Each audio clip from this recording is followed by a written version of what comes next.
ready to document whatever strange phenomena came next. The ridge grew narrower and narrower, the dirt path giving way to jagged rock.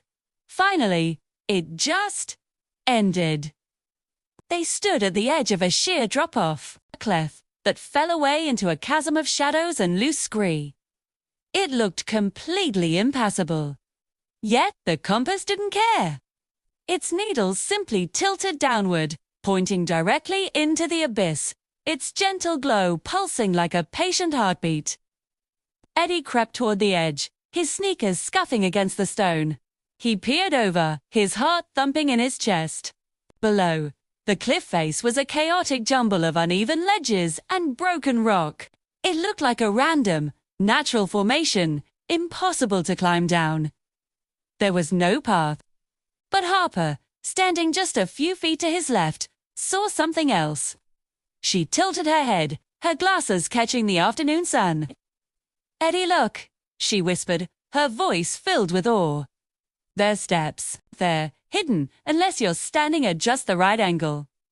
Eddie shuffled sideways, moving to where Harper stood. As he shifted his position, the sunlight caught the rock face differently. He gasped. Faint outlines, almost invisible under a thick layer of dust and grime, emerged from the stone. They were shallow, cleverly carved indentations, designed to look like nothing more than broken rock. Two together, they formed a secret, descending staircase. He took a deep breath and tested the first step with his foot. It felt solid, ancient.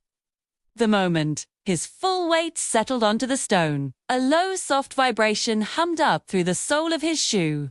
It wasn't a sound, but a feeling, a deep thrum from within the mountain itself. Simultaneously, the next hidden step below him lit up with a faint, reflected light, as if the sun had found a new surface to bounce off of.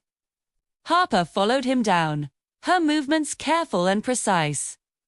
"This path, it reacts to our movement, just like the one on the plateau," she observed, her voice echoing slightly in the sudden quiet of the cliffside. "But this one guides us downward, not forward." They continued their descent, one step at a time. As they moved, the ridge above them was quickly swallowed by the overhang, leaving them in a world of stone and shadow.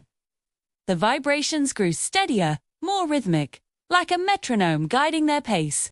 Each step they took triggered the illumination of the next, just long enough for them to find their footing before it faded back into the disguise of rough stone. It was a magical, fleeting path, appearing only for them.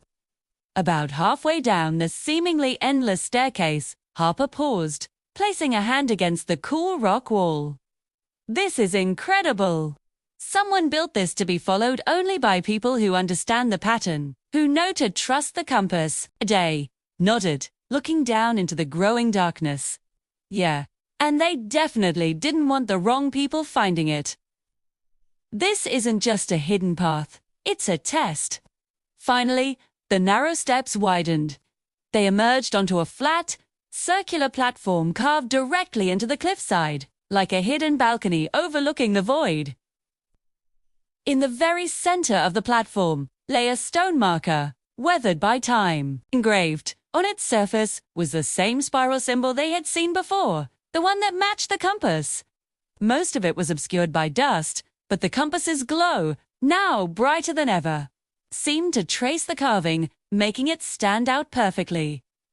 Harper knelt and brushed the surface gently with her fingertips. "It's another signal," she said, her eyes fixed on the spiral. "Vithelian. It's deeper this time. Stronger." She was right. The pull from the compass was no longer just a guide. It was an urgent summons. It tugged them toward a shadowed tunnel carved into the cliff just below the platform. Unlike the hidden steps, this entrance wasn't disguised at all. It was a gaping, dark maw in the rock, open and waiting. Eddie met Harper's gaze. A silent understanding passed between them. The secrets, the symbols, the reacting paths, it was all leading to this.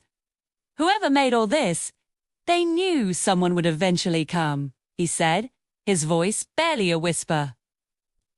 They stepped off the last hidden stair and onto the rocky ground in front of the dark entrance. The air grew still, the humming vibrations from the staircase fading into silence. Behind them, the ridge and the sky were gone.